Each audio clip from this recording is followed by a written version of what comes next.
네, 다음은 논거에 대해서 알아볼게요.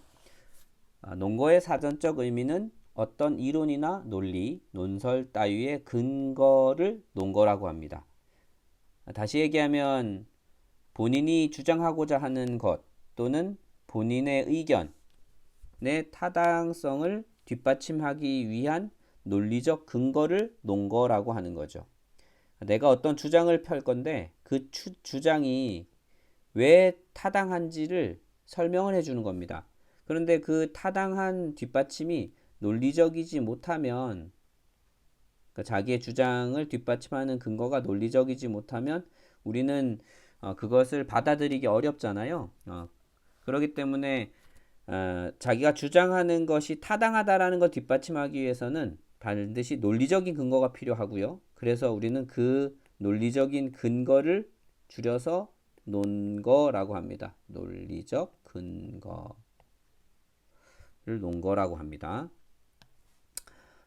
예를 들어서 어떤 주장을 하나를 펼 겁니다. 어떤 주장이냐면 우리나라는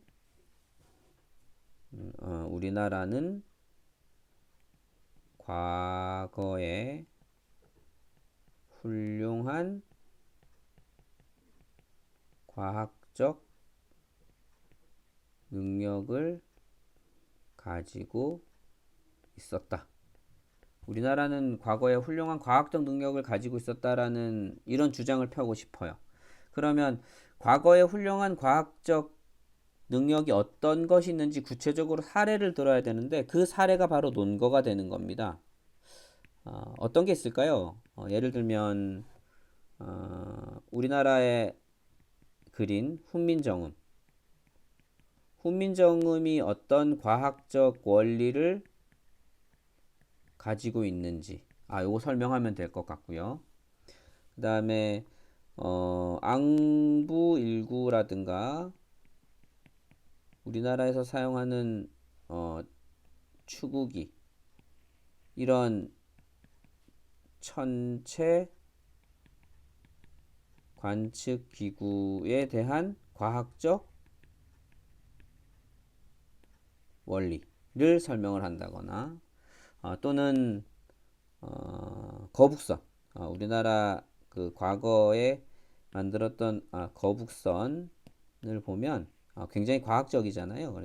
요 거북선에 대한 과학적 어떤 원리가 있다.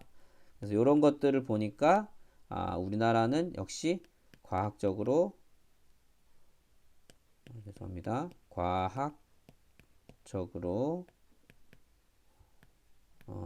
훌륭한 능력이 있구나. 이렇게 주장을 할 수 있잖아요. 이것처럼 어떤 주장에 대한 구체적인 사례를 논거라고 합니다.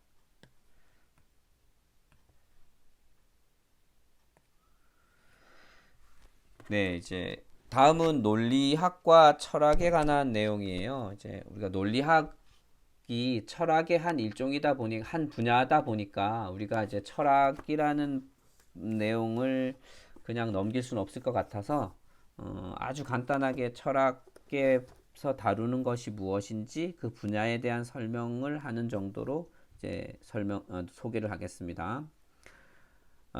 철학이 무엇이냐라는 이런 문제는 철학과에서 시험 문제로 많이 출제가 될 것 같아요. 그리고 그 답을 쓸 때 단순하게 몇 문장으로 표현하기보다는 굉장히 많은 지면을 할애해서 답을 해야 되는 걸로 봐선 철학이란 무엇인가에 대한 답은 단순하게 설명할 수 있을 것 같진 않아요.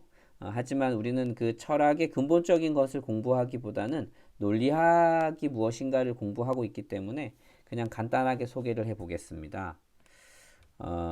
철학이 무엇이냐면 여기 나와 있는 것처럼 철학은 궁극적인 문제나 근본적인 문제에 대한 인간의 관심에서 시작된다. 요거 인간입니다. 인간의 관심에서 시작된다.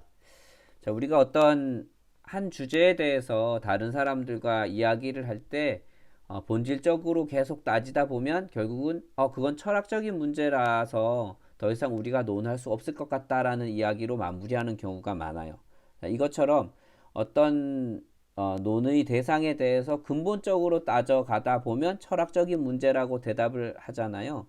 그것처럼 철학은 가장 근본적인 게 무엇이냐를 따지는 거라고 생각을 하시면 될 것 같아요. 그래서 철학은 형이상학, 그 다음 윤리학, 미학, 인식론, 논리학 이런 크게 5분야로 나누어집니다. 과거에는 요 심리학도 본래는 철학의 한 분야였는데요. 현대 심리학이 이제 과학적인 연구 방법을 적용을 하면서 철학에서 독립된 새로운 학문 분야로 발전해 나가게 됐습니다. 그래서 지금은 심리학은 철학 분야로 넣지 않는 경우가 더 많고요. 여기 나와 있는 5가지를 철학의 연구 분야라고 봅니다. 그래서 일단 형이상학이 무엇이냐라고 보면 형이상학은 궁극적인 근거, 어떤 우주를 설명을 할 때 우주라고 하는 것은 사람을 포함한 전체를 우주라고 하죠. 그 우주의 궁극적인 근거를 연구하는 학문이에요. 그러니까 궁극적인 근거를 연구하는 학문이다 보니까 어떤 부분적인 지식이 아니라 일반화시키고 싶은, 즉 보편적 전체적 지식을 추구하는 그런 학문을 형이상학이라고 합니다. 그 다음 윤리학은 뭐냐면 인간 사회를 지배하는 도덕적 가치가 무엇인가, 그리고 도덕적 근거가 무엇인가, 그리고 도덕적 가치의 본질이 무엇인가를 연구하는 그런 학문을 윤리학이라고 해요. 자, 그 다음 미학. 미학은 여러분들이 잘 아는 것처럼 아름다움이죠. 그러니까 인간이 체험하고 창조한 것들이 심미적으로 어떤 가치를 가지는가, 즉 심미적 가치에 대해서 질문하고 연구하는 분야를 미학이라고 합니다. 자, 그 다음 인식론. 자, 인식론은 사람의 머릿속, 사람이 어떤 물건이나 현상이나 개념들을 인식을 할 때 인식, 그리고 사람들 머릿속에 있는 지식, 사람들이 지식을 쌓아가는 과정 등과 같이 지식의 기원과 지식의 구조, 그리고 범위, 그리고 지식을 형성하는 방법 등이 어떤 것인지를 탐구하는 학문을 인식론이라고 합니다.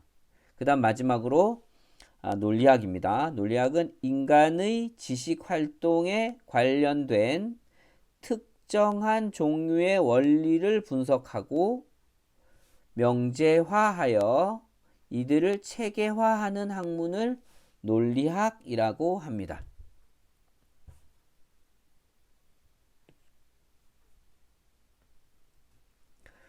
예, 우리가 이제 논리학을 공부를 하려면 사람이 생각하는 것, 즉 사고하는 것, 사고에 대해서도 좀 공부를 해야 될 것 같은데요. 우리 사람에게는 굉장히 훌륭한 능력을 가지고 있습니다. 이제 그거를 인식 능력이라고 하고요. 또는 뭐 사고력이라고도 하긴 하는데 인식 능력이 있어요. 사람은 자기가 직접 경험한 것을 지식으로 받아들이는 능력. 이거는 근데 사람만 가지고 있는 건 아니죠. 하지만 사람은 자기가 경험하지 않은 그 이상의 것을 가지고 새로운 것들을 찾아내는 능력도 있습니다. 그런 능력을 이제 종합해서 사고력이라고 하는데 사전에는 사고력이 이렇게 나와 있습니다. 생각하고 헤아리는 능력으로 이치에 맞게 생각하고 판단하는 힘을 사고력이라고 한대요. 자, 여기에서 생각하고 헤아리는 능력. 요거는 단순하게 경험에서만 오는 게 아니라 경험에서 오는 정보와 지식을 토대로 그것을 가지고 종합해서 또 다른 논리적으로 또 다른 방법으로 이치에 맞게 판단하는 능력을 사고력이라고 한다는 겁니다. 그래서 사람은 직접 경험한 것을 통해서 지식을 축적하기도 하고 그 다음 경험을 통해서 알게 된 사실을 종합을 하고 그 종합된 정보를 가지고 추리를 하고 그 추리를 통해서 새로운 사실을 알게 됩니다. 그래서 여기 이 과정을 통하려면 반드시 논리적 사고가 필요하겠죠. 허무맹랑한 생각을 하는 게 아니라 과학적으로 근거가 있는 논리적 사고를 해야 됩니다.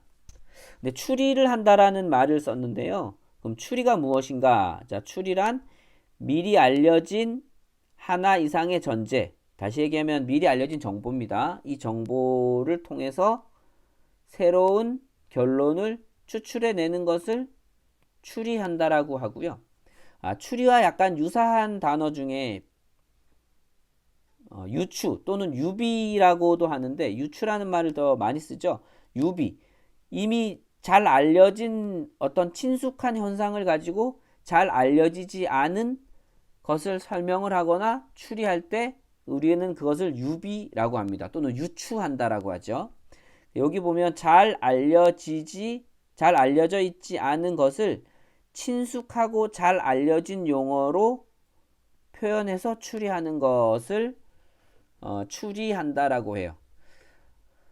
제가 어렸을 때 저희 부모님에게 이런 유비 추리를 통해서 설명을 많이 들었던 것 같아요. 우리가 이제 촌수 관계를 따질 때 항상 그 기준은 내가 되죠. 나를 기준으로 위로 아버지가 있고, 그 다음 뭐 아래로 자식이 있고, 그리고 나의 형제들이 있고, 이런 촌수를 따질 때 다른 사람의 촌수를 설명할 때 항상 그 사람 A라는 사람과 B라는 사람이 사촌관계다라고 하면 이것을 설명하기 위해서 너를 기준으로 그러니까 나를 기준으로 나의 부모님의 자식, 부모님의 형제의 자식일 사촌이라고 하니까 이 두 사람 관계는 그런 관계에 있어라고 설명을 하는 방법, 그런 방법을 바로 유비라고 합니다. 그러니까 기존에 잘 알려진 것을 가지고 새로운 것을 설명하는 방법. 자, 물리에서는 이런 것도 유비로 많이 사용을 합니다.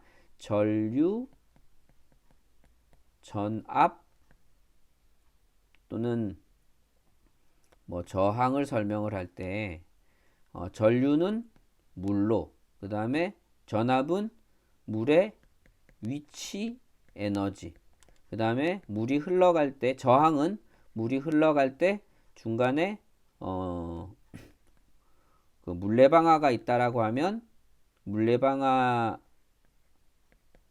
물의 흐름을 방해하니까 저항이야 라고 설명하는 것처럼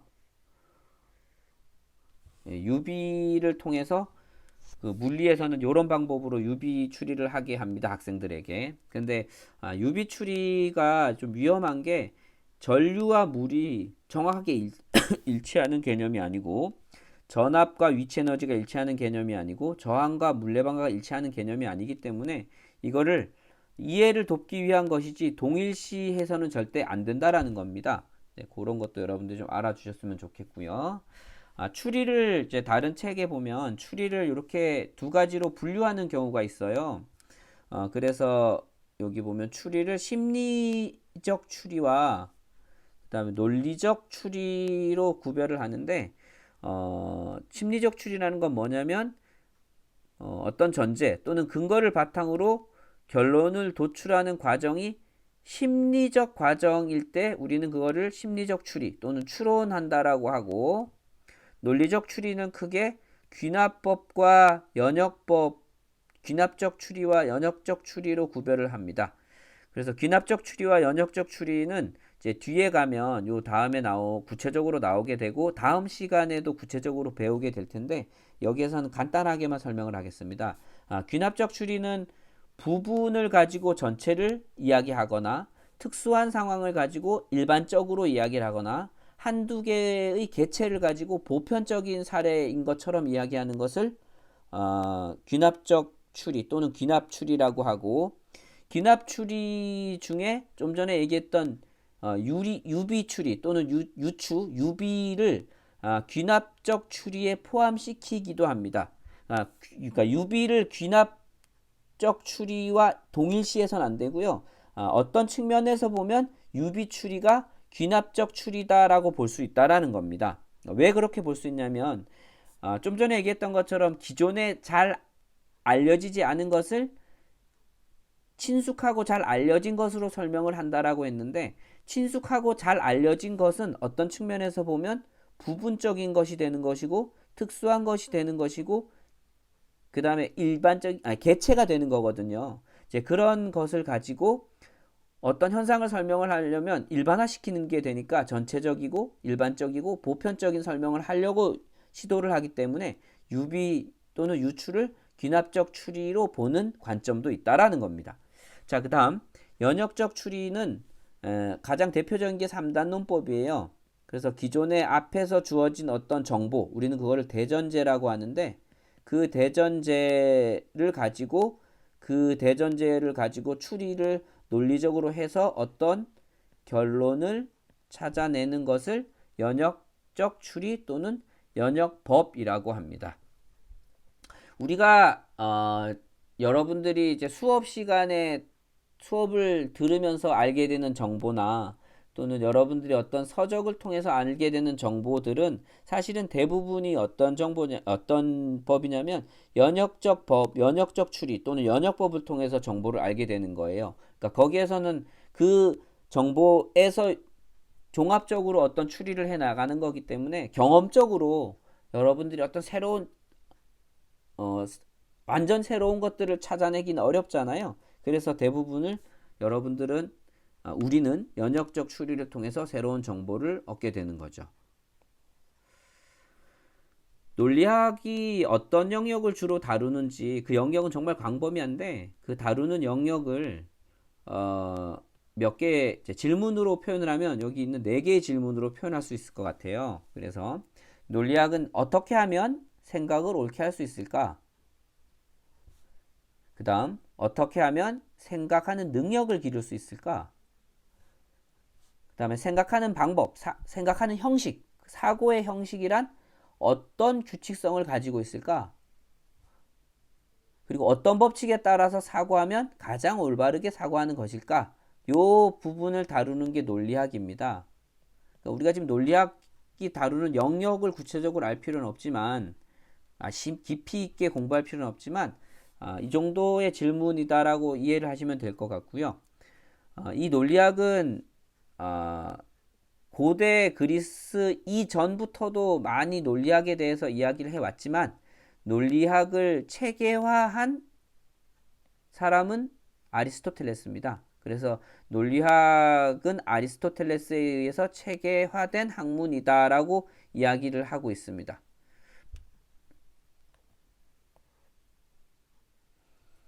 자, 논리학의 범위를 보면 그 논리학은 추리 방법에 따라서 연역법과 귀납법으로 나누어집니다. 과학 교육에서는 연역법과 귀납법은 굉장히 중요한 부분으로 다뤄지기 때문에 과학 논리와 논술이라는 이 과목에서도 연역법과 귀납법은 심도 있게 좀 공부를 하고 갈 거예요. 그래서 다음 시간에도 연역법과 귀납법을 좀 더 공부를 할 겁니다.